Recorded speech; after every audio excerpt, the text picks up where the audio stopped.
Hello दोस्तों, आज अपन बात करेंगे स्कूल लेक्चरर एग्ज़ाम 2018 की, जिसकी जो एग्ज़ाम हुई थी वो हुई थी 8 जनवरी 2020 की। तो उसके प्रश्नों पर अपन आज बात करेंगे।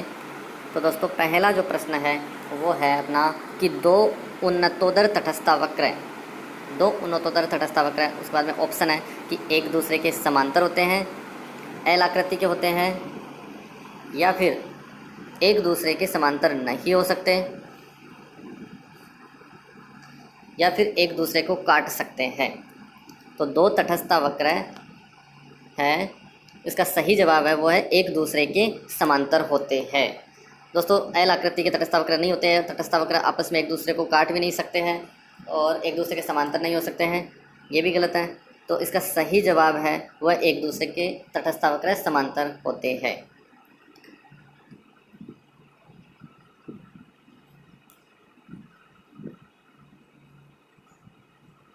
इसमें यह एक नंबर ऑप्शन सही है। बात करते हैं अपने अगले प्रश्न की। तो किसी वस्तु की कीमत में कमी होने पर उसकी मांग का बढ़ना कहलाता है।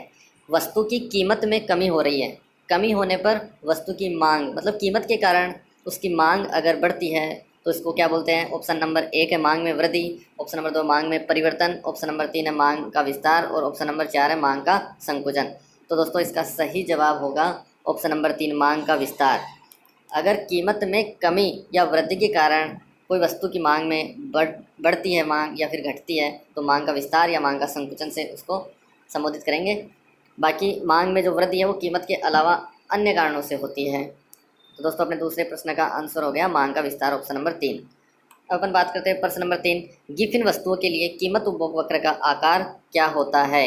गिफिन वस्तुओं के लिए कीमत उपभोग वक्र का आकार, ऑप्शन नंबर 1 है धनात्मक ढाल का, ऑप्शन नंबर 2 है क्षैतिज रेखा, ऑप्शन नंबर 3 है पीछे की ओर मुड़ता हुआ और ऑप्शन नंबर 4 है लंबवत रेखा। तो तीसरे प्रश्न का सही जवाब होगा पीछे की ओर मुड़ता हुआ, ये इसका सही जवाब है। तो गिफिन वस्तुओं के लिए कीमत उपभोग वक्र का आकार होता है वो पीछे की ओर मुड़ता हुआ होता है। नेक्स्ट क्वेश्चन अपना, परिवर्तनशील अनुपातों का नियम संबंधित है अल्पकाल से, दीर्घकाल से, अति दीर्घकाल से या अति अल्पकाल से? तो इसका सही जवाब होगा 4 नंबर प्रश्न का अल्पकाल से। परिवर्तनशील अनुपातों का जो नियम है उसका संबंध है वो अल्पकाल से। सही आंसर है अल्पकाल। बात करते हैं अगले प्रश्न की। तो सरल रेखीय मांग वक्र है कीमत अक्ष को स्पर्श करता है। सरल रेखीय एक मांग वक्र है वो कीमत अक्ष को स्पर्श करता है। उस बिंदु पर मांग की कीमत लोच क्या होगी? मांग की कीमत लोच क्या होगी?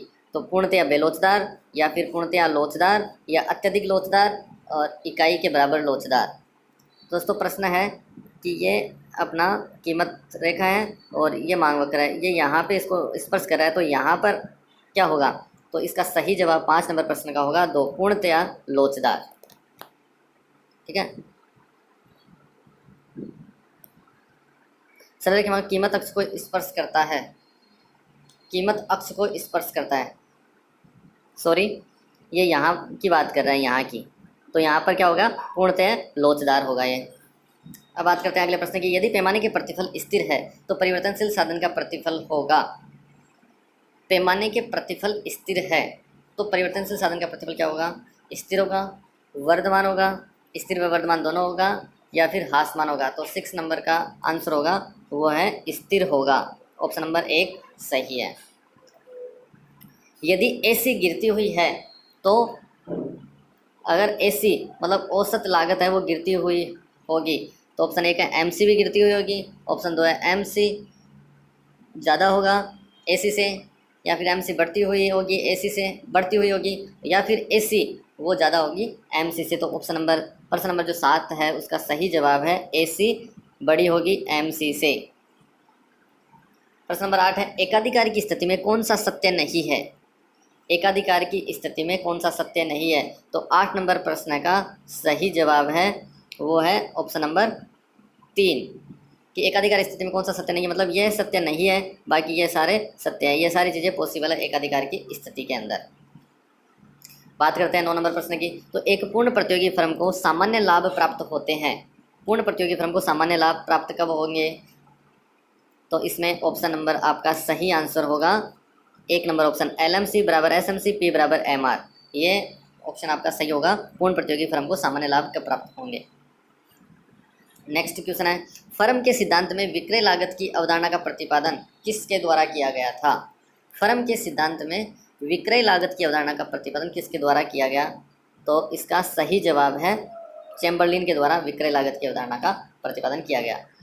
अब प्रश्न नंबर 11, पूर्ण प्रतियोगिता में उद्योग का दीर्घकालीन पूर्ति वक्र होता है।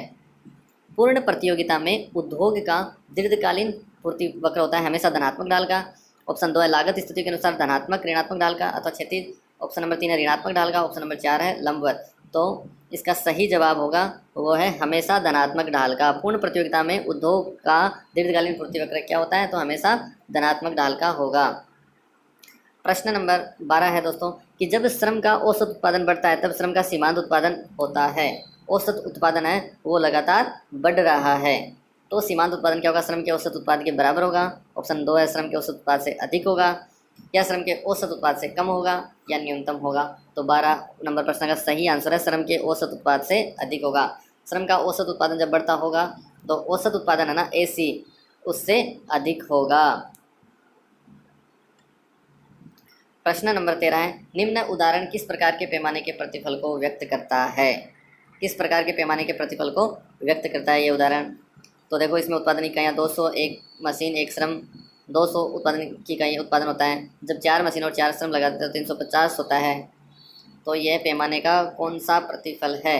तो ऑप्शन नंबर 13 का सही जवाब है पैमाने के घटते प्रतिफल, क्योंकि एक मशीन प्लस एक श्रम से 200 इकाइयाँ होती है, फिर 4 मशीन और 4 श्रम लगा के 350 ही होता है। तो ये क्या है? घट रहा है। 1 से 200 हो रहा है तो 4 से कितना होना चाहिए था? अगर पैमाने के स्थिर प्रतिफल भी होते तो भी 800 का उत्पादन होना चाहिए था।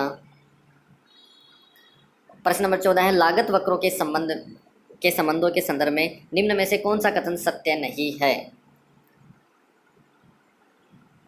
लागत वक्रों के संबंध में निम्न में से कौन सा कथन सत्य नहीं है? तो ऑप्शन है सीमांत लागत, कुल परिवर्तनशील लागत व कुल लागत दोनों में हुई वृद्धि है। सीमांत लागत वक्र, औसत लागत वक्र तथा औसत परिवर्तनशील लागत वक्र यू आकार के होते हैं।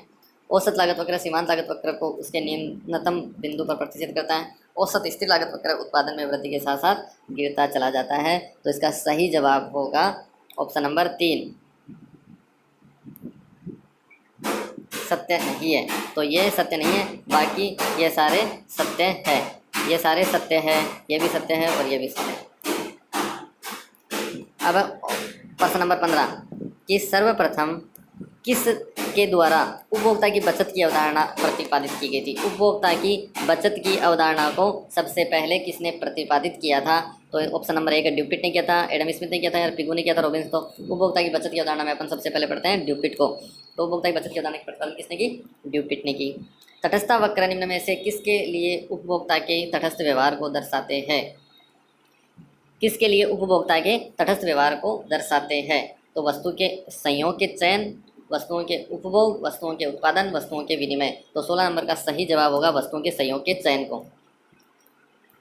प्रश्न नंबर 17 है कि गिफिन वस्तुओं के लिए कीमत उपभोग वक्र की आकृति कैसी होगी? कीमत उपभोग वक्र की वापिस से वो पहले भी आ गया था यह प्रश्न। तो प्रश्न नंबर 17 है, इसका सही जवाब है पीछे की ओर मुड़ता हुआ होगा। गिफिन वस्तु के लिए कीमत उपभोग वक्र की आकृति कैसी होगी? पीछे की ओर मुड़ता हुआ। प्रश्न नंबर 18 है कि निम्न में से कौन सी एकाधिकारात्मक प्रतियोगिता की विशेषता नहीं है? वस्तु विभेद एकाधिकारात्मक प्रतियोगिता में पाया जाता है। दोस्तों वस्तु विभेद क्या है? एकाधिकारात्मक प्रतियोगिता में पाया जाता है। फर्म का कीमत पर आंशिक नियंत्रण भी होता है। मांग वक्र नीचे गिरता हुआ होता है। मांग वक्र क्या है? वो नीचे गिरता होता है। उत्पादन क्षमता का पूर्ण उपयोग ये जरूरी नहीं है। तो ऑप्शन नंबर 4 होगा इसका 18 प्रश्न का सही आंसर। निम्न में से कौन सी अल्पाधिकार की विशेषता नहीं है? बिक्री लागत का महत्व है, समूह व्यवहार, मांग वक्र की अनिर्धारियता, फर्म की स्वतंत्र निर्णय लेने की क्षमता। तो इसमें ऑप्शन नंबर ये फर्म की स्वतंत्र निर्णय लेने की क्षमता सही होगा, क्योंकि ये अल्पाधिकार की विशेषता नहीं है। बाकी बिक्री लागत का महत्व भी होता है, समूह व्यवहार भी होता है, उसमें मांग वक्र की अनिर्धारियता भी होता है। तो सही आंसर ये है, निर्णय लेने की क्षमता नहीं होती है। कुर्नो मॉडल में एक फर्म का उत्पादन प्रक्रिया फलन दर्शाता। कुर्नो मॉडल में एक फर्म का उत्पादन प्रक्रिया फलन दर्शाता है। तो प्रतिद्वंदी फर्म का उत्पादन दिया हुआ होने पर एक फर्म का लाभ अधिकतम करने वाला उत्पादन, तो और पहली फर्म का उत्पादन स्तर दिया होने पर प्रतिद्वंदी फर्म का लाभ अधिकतम करने वाला उत्पादन और संयुक्त लाभ अधिकतम करने वाला उत्पादन। तो इसका सही जवाब होगा वो है 4 नंबर होगा 1 और 2 दोनों कि प्रतिद्वंदी फर्म का उत्पादन दिया हुआ होने पर एक फर्म का लाभ अधिकतम करने वाला उत्पादन और पहली फर्म का उत्पादन स्तर दिया होने पर प्रतिद्वंदी फर्म का लाभ अधिकतम करने वाला उत्पादन। बात करते हैं नेक्स्ट प्रश्न की, किस बाजार में विक्रय लागत और विज्ञापन खर्च महत्वपूर्ण होता है? कौन से बाजार में होता है? विक्रय लागत और विज्ञापन पर खर्च महत्वपूर्ण होता है। एकाधिकार प्रतियोगिता अल्पाधिकार में, एकाधिकारी प्रतियोगिता एवं अल्पाधिकार दोनों में, एकाधिकार में। तो यह एकाधिकार प्रतियोगिता के अंदर विज्ञापन खर्च और विक्रय की जो लागत होती है वो महत्वपूर्ण होता है। किसमें? दोनों में होता है, एकाधिकारिक में भी होता है और एकाधिकार प्रतियोगिता में और अल्पाधिकार दोनों के अंदर इम्पोर्टेंट होता है। बात करते हैं अल्पकाल में उत्पादन के शून्य स्तर पर उत्पादन की कुल लागत किसके बराबर होएगी? अल्पकाल में उत्पादन का शून्य स्तर है और उत्पादन की कुल लागत किसके बराबर होगी ये पूछ रहा है ये। तो इसमें सही है कुल स्थिर लागत, क्योंकि परिवर्तनशील लागत तो होएगी नहीं वहाँ पे।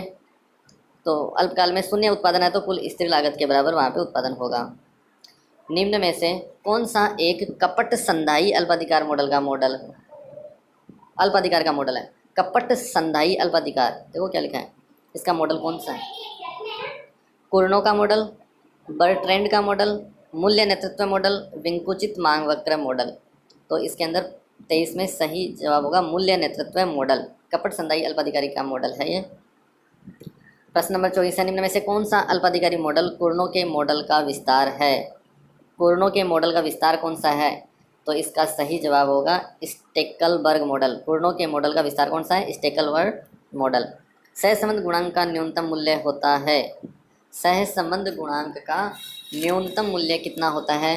तो आरपीएससी के अकॉर्डिंग इसका सही जवाब -1 बता रखा है न्यूनतम मूल्य। ठीक है, तो ऑप्शन नंबर ये 4 सही है 25 नंबर प्रश्न के। बाकी के जो प्रश्न रह गए हैं उसकी बात करेंगे दोस्तों अगले वीडियो में।